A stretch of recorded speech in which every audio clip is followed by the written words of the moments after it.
ભગવાન હનુમાનજીનું ગુમાનદેવ મંદિર આશરે 600 વર્ષ પહેલાં બનાવવામાં આવ્યું હતું અને તેનું નામ ગુમાનસિંહ નામના એક વેપારી પરથી રાખવામાં આવ્યું હતું.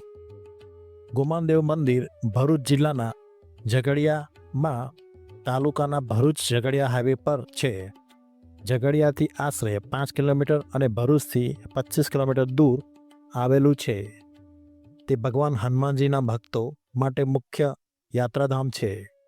શનિવારે નજીકના ગામોમાંથી મંદિરમાં તેની માન્યતા મુજબ ઘણા ભક્તો પગપાળા આવે છે.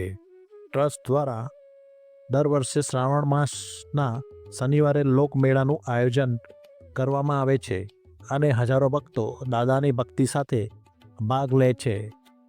શ્રાવણમાં વિશેષ પૂજા ધાર્મિક કાર્યોનું આયોજન થાય છે. ગુમાનદેવ દાદાનું મંદિર ઝઘડિયા. ગુમાનદેવ મંદિર સાથે વર્ણવેલા દંતકથા પ્રમાણે લંકા ઉપર વિજય મેળવ્યા બાદ હનુમાનજી ભગવાન રામ સાથે અયોધ્યામાં આવીને વસ્યા હતા. શ્રી રામાનંદ સંપ્રદાયના મહાન સંત શ્રી સ્વામી ગુલાબદાસજી અયોધ્યાના આ હનુમાનગઢીની સાગરિયા પટ્ટીના સંત હતા. તેઓ 500 વર્ષ અગાઉ ઝઘડિયા નજીક આવેલા મોટા સાંજા ગામ પાસે આવી વસ્યા હતા.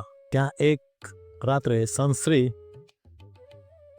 ગુલાબદાસજીને એવો ભાસ થયો કે જાણે હનુમાનજી તેને સ્વપ્નમાં આવી સંકેત આપે છે કે અહીં થોડા જ અંતરે મારી મૂર્તિ છે અને એક શિયાળ તેને વળગી રહ્યું છે અને કેટલાક લોકો તેને મારી નાખવા માટે મારી રહ્યા છે.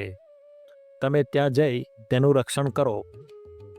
એવો આભાસ થતાં જ સંત શ્રી ગુલાબદાસજી ત્યાં ગયા અને તે જગ્યાએ કેટલાક ગોવાળીઓ એ શિયાળને મારી રહ્યા હતા.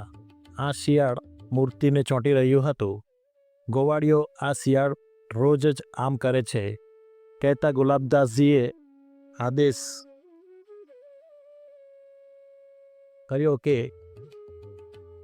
ભાગ અહીંયાથી, એમ કહેતા જ શિયાળ નાસી છૂટ્યું હતું.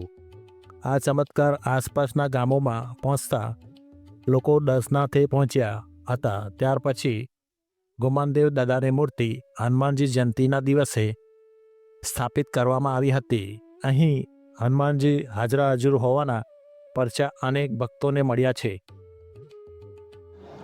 આજે શ્રાવણ માસનો ત્રીજો શનિવાર છે અને સવારથી જ લોકો અહીંયા આવીને હનુમાનજીના દર્શન કરે છે અને બધાએ પણ દર્શન કરીને હનુમાનજીને ભક્તિ અને શક્તિનો દર્શન કરે અને ધન્યતા અનુભવે.